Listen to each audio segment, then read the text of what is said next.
Just some more thoughts on this Billy the Kid photo. That could be him. Uh, some new information, not for me, information that was there if you look deep enough. This sweater is documented because, you know, sweaters they made by the thousands. It's documented that it came from England. Now, Tunstall was from England. So he apparently gave Billy this sweater. So that explains the goofy sweater. Also, this picture was taken a couple of years before this one. I mean this one. Okay, now there's Billy the Kid we all know, and he does appear to be wearing a similar hat. But at this time, he was kind of being hunted as a bad guy. In this one, he really wasn't. He was part of the regulators. And, you know, so now, one thing I want to mention is that True West, with Bob Bosbell, you know, expert ability kid for 4 decades, says that nobody here in this office believes that's Billy the Kid. But suppose we have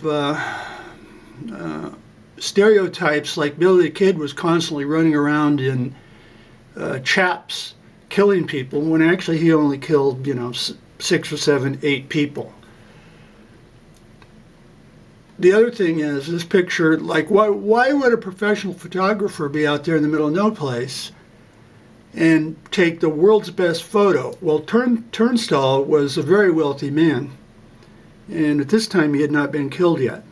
He was a very wealthy man, and it turns out this photo was at a wedding for Bowdry. So it was a wedding photo. That's the reason why the professional photographer come in and why they were all dressed up like they were, not like outlaws. So I lean towards that it could be him. That it could be him.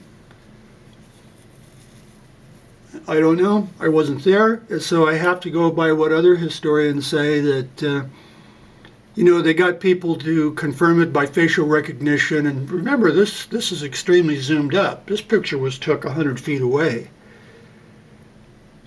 In facial recognition, the person has to be standing the same way.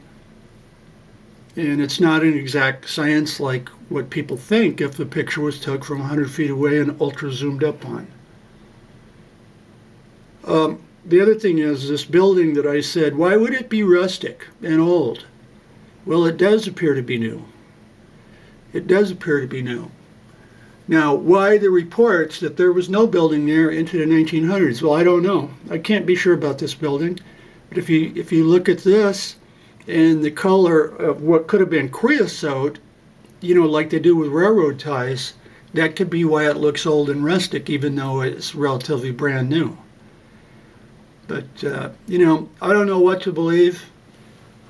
I wasn't there, and the historians battle it out, and, you know, I personally lean towards it could be Billy the Kid. After all, if it isn't, and he's in the right place at the right time, playing croquet, well, then who in the hell is it? Who in the hell is it? Now, he's wearing the correct hat. Now, this picture was a couple of years later, when he was really a desperado. It does appear to be the same hat. So then up comes the question, well, how do we know someone didn't Photoshop that hat onto him? It could be done, but it's not likely. Also, this is a, what do you call them, a stereotype, that the image was not a photograph, but it was put into silver, etched into silver using a special technique. So if the person has that, I'm tongue-tied now for what they call those. But if a person has that, well, that greatly decreases the odds that this hat was simply photoshopped on him. So anyway, I lean more than 50% this could be Billy the Kid. tintype. Tintype. So a photograph, like if it was just digital, well, you can do anything with it. But this is from a tintype. Tintype, you can't Photoshop something onto the tintype. Maybe it can be done, where maybe in modern times they can create tintypes, making them look as if they're old discoveries of old people from the Old West. You know, I don't know. If they did it back then, the tintypes, well, obviously it must be able to be done now if they just simply use the same method. But that's it.